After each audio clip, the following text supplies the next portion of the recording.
الحمد لله رب العالمين والعاقبة للمتقين ولا عدوان إلا على الظالمين وأشهد أن لا إله إلا الله ولي الصالحين وأشهد أن محمدا عبده ورسوله وصفيه من خلقه وخليله سيد الأولين والآخرين اللهم صل عليه وعلى آله وصحبه ومن اتبعهم بإحسان إلى يوم الدين أما بعد.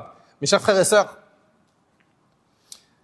notre thème aujourd'hui bi'idhnillah tabarak wa ta'ala est quelles sont les causes de l'acceptation de notre jeûne du mois de Ramadan. J'implore Allah tabarak wa ta'ala d'accepter notre jeûne. J'implore Allah subhanahu wa ta'ala d'accepter nos prières.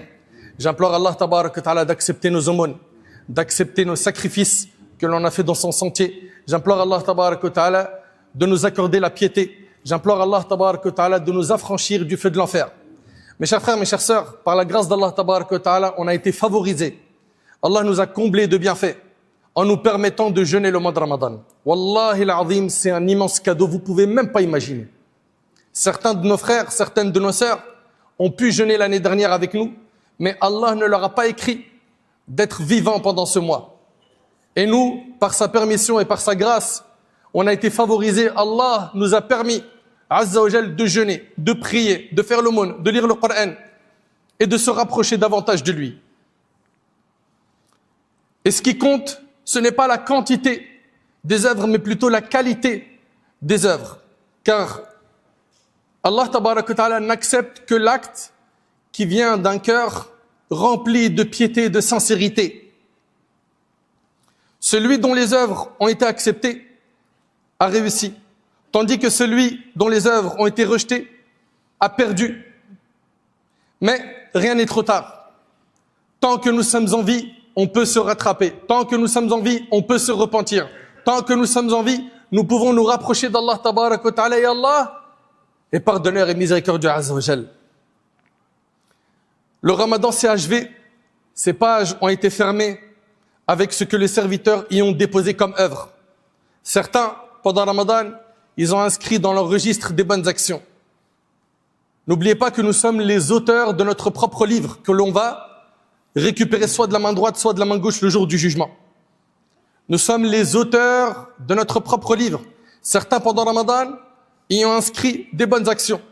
D'autres y ont inscrit des mauvaises actions. Et les jours sont des coffres qui conservent vos actions. Et vous les retrouverez au jour de la résurrection devant vous.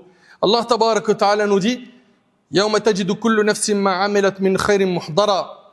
Le jour où chaque âme trouvera devant elle le bien qu'elle aura accompli. Il s'agit du jour du jugement.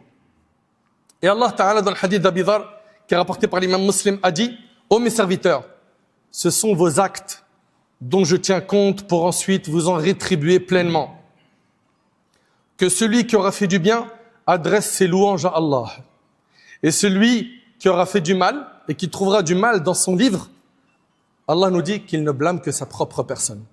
C'est à cause de toi. Tu n'as pas profité de ton passage sur terre. Tu as été insouciant. Tu as été engrainé par une mauvaise fréquentation. Tu as été engrainé par les mauvais modèles.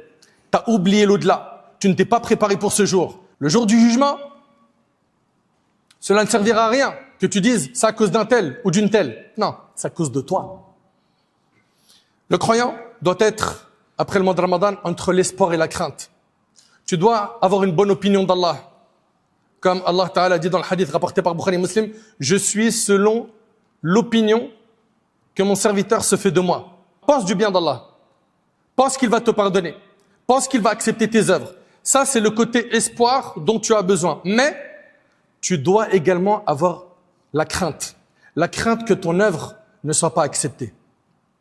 Donc nous, on est entre la crainte et l'espoir. Et l'acceptation des œuvres dépend d'une chose, de la piété.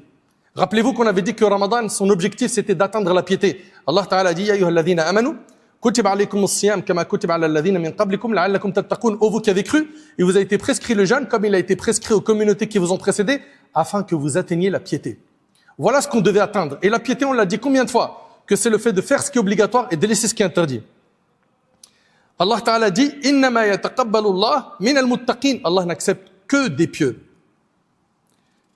Parmi les causes de l'acceptation des actions que l'on a faites, il y a le fait de multiplier les invocations. Tu veux que tes actions soient acceptées, multiplie les invocations, demande à Allah de les accepter. Le prophète Ibrahim alayhi salatu wassalam, lorsqu'il a construit la Kaaba, qu'est-ce qu'il a dit? Il a dit Rabbana taqabbal minna innaka antas sami'ul alim. Il a dit Seigneur, accepte ceci de notre part. C'est toi l'audient, l'omniscient. Il a construit la Kaaba et il a demandé à Allah d'accepter de lui cette œuvre. Et nous, à chaque fois qu'on fait des bonnes actions, on doit demander à Allah systématiquement qu'il accepte l'action. Donc parmi les signes de l'acceptation de tes bonnes actions, il y a le fait que tu multiplies les du'a pour demander à Allah d'accepter ton action. Parmi les causes également de l'acceptation des bonnes actions, il y a le fait de ne pas se considérer comme ayant fait beaucoup. Ne considère surtout pas que tu en as fait trop en termes d'adoration. Ah moi, sahbi, toute la nuit, j'étais à la mosquée. T'as vu mes yeux? J'étais au travail KO. J'ai tout donné. Alors franchement, j'en ai vraiment fait beaucoup. Non. Quoi que tu aies fait comme bonne action, que ce soit lecture de Coran, qiyam layl, les prières nocturnes, aumônes, sacrifices, etc., ne considère pas que tu en as fait beaucoup. Ça, c'est un signe d'humilité et c'est un signe qu'Allah il a accepté ton œuvre. C'est le fait que tu considères que tu n'en as pas fait assez. Que tu n'en as pas fait assez. Allah tabarak wa ta'ala nous dit وَالَّذِينَ يُؤْتُونَ مَا آتَوْا وَقُلُوبُهُمْ وَجِلَةٌ أَنَّهُمْ إِلَى رَبِّهِمْ رَاجِعُونَ. Ceux qui donnent de ce qu'on leur a accordé et dont les cœurs tremblent de crainte à l'idée qu'ils retourneront à leur Seigneur. Le prophète a expliqué qu'il s'agit de celui qui jeûne, prie et donne, il fait des sadaqas, tout en craignant que cela ne soit pas accepté. Donc ne te regarde pas avec admiration, en te disant franchement quand même, comparé à un tel, je suis au top. Non, vois-toi comme ayant des manquements, que tu aurais pu mieux faire. Parmi les causes donc de l'acceptation, ne pas se considérer comme ayant fait beaucoup. Et parmi les causes du rejet de ton action, l'orgueil et l'admiration de soi. Ça, c'est un signe que ton action a été rejetée. L'orgueil, c'est quoi? C'est le fait de mépriser les gens. Il y a une maladie du cœur aussi qui est destructrice, c'est al-ujb, la fatuité. C'est je sens que j'ai un mérite. Quand même, parmi les gens, je sors du lot, je suis pas comme les autres. Bah, tu vois ce sentiment-là? Il fait partie de muhbitat al-amal. Il fait partie de ce qui annule les œuvres. Donc parmi les causes du rejet, l'orgueil et l'admiration de soi. Or, toutes les bonnes œuvres ne sont que le fruit de la grâce d'Allah. Wallahi que c'est grâce à Allah que tu as pu faire les bonnes actions que tu as pu faire. Pense pas que tu es fort. Pense pas que c'est de ton propre chef que tu as pu faire tout ça. C'est grâce à Allah uniquement que tu as pu faire tout cela. Et donc cela doit t'inciter à être humble et à reconnaître ta petitesse face à sa majesté Allah tabarak wa ta'ala. Celui qui comprend cela voit ses œuvres comme peu de choses et remercie davantage Allah. Un autre signe d'acceptation, que la situation du croyant après Ramadan soit meilleure qu'avant. Cela montre que Ramadan a laissé une trace dans son cœur et augmenté sa foi. Par contre, si à la fin de Ramadan, rien n'a changé, là, faut que tu aies peur pour toi. Faut que tu aies peur pour toi de la non-acceptation de tes efforts pendant Ramadan. S'il n'y a pas un avant et après Ramadan, c'est un mauvais signe. Tu vas me dire, oui, mais après Ramadan, c'est très difficile de reproduire le même schéma. On t'a pas demandé de reproduire le même schéma. Mais il faut pas que tu sois le même à l'entrée et à la sortie de Ramadan. Il faut qu'il y ait eu un plus. Ça y est, à partir de maintenant, je m'accroche au Coran. À partir de maintenant, je prends des cours. À partir de maintenant, j'apprends din. À partir de maintenant, j'assiste au cercle d'évocation. À partir de maintenant, je fréquente plus les mosquées. À partir de maintenant, je prie plus de prières surrogatoires, bien évidemment. Je m'écarte du haram et j'accomplis les actes obligatoires. Serviteur d'Allah, l'adoration du croyant ne s'arrête pas à la fin de Ramadan. Mais l'adoration s'arrête à la mort. Allah Ta'ala dit وَعَبُدْ رَبَّكَ حَتَّى يَأْتِيَكَ الْيَقِينَ. Et adore ton Seigneur jusqu'à ce que te vienne la mort. Nous, on n'est pas des saisonniers. On ne doit pas être de ceux qui donnent tout pendant Ramadan et après Ramadan, il n'y a plus rien. Non. Absolument pas. Al-Hassan al-Basri, rahimallah, a dit l'adoration du croyant n'a pas de terme avant la mort. La persévérance après le Ramadan est une cause de réussite et de bonheur et une cause pour que les anges descendent au moment de la mort avec la bonne annonce. Allah tabarak wa ta'ala dit إن الذين قالوا ربنا الله ثم استقاموا تتنزل عليهم الملائكة ألا تخافوا ولا تحزنوا وأبشروا بالجنة التي كنتم توعدون نحن أولياؤكم في الحياة الدنيا وفي الآخرة ولكم فيها ما تشتهي أنفسكم ولكم فيها ما تدعون نزلا من غفور رحيم. Ceux qui disent notre Seigneur est Allah puis se tiennent sur la voie droite. Ils se tiennent sur la voie, ils dévient pas. C'est pas un moment dans la piété, un moment dans la perversion. C'est pas quand les gens me disent viens à la mosquée, j'y vais. Il me dit viens, on va à une chicha ou pub, on va fumer, on y va. Non, tu es sur la voie droite. Ceux qui disent notre Seigneur est Allah, puis se tiennent sur la voie droite. Les anges descendent sur eux. Au moment de la mort, les anges viennent les voir.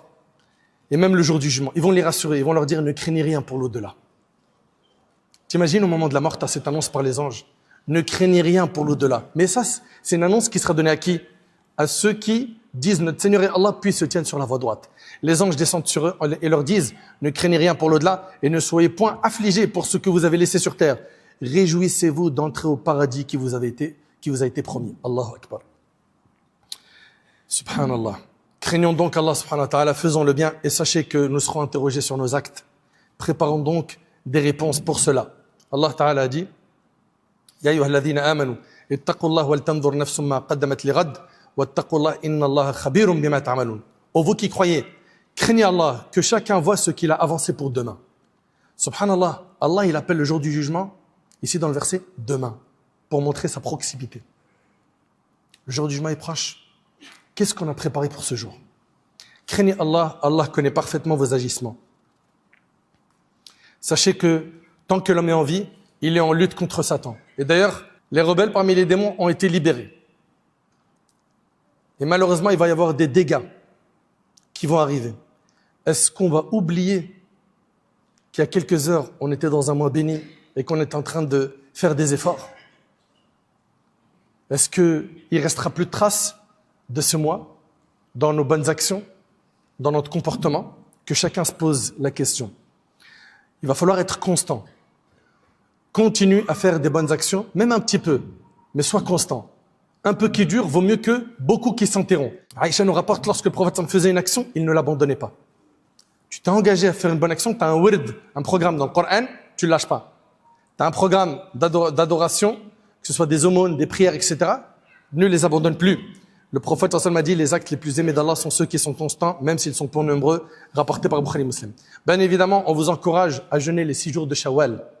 Nous sommes entrés dans le mois de Shawwal et le fait de jeûner pendant le mois de Shawwal vous apporte énormément de récompenses. Le prophète alayhi salatu wassalam a dit, celui qui jeûne le Ramadan puis le fait suivre de 6 jours de Shawwal sera comme s'il avait jeûné tout le temps. Et c'est rapporté par l'imam Muslim. Également, parmi les œuvres importantes après Ramadan, le fait de préserver la prière en groupe, bien évidemment, souder les actes obligatoires, c'est-à-dire vos 5 prières, elles sont faites à l'heure. Le fait de payer votre zakat, le fait de faire le hajj s'il n'a pas été encore fait, le fait de vous préserver du haram. Il faudra également multiplier les prières surrogatoires, garder une part de prière nocturne, ne pas abandonner le Coran.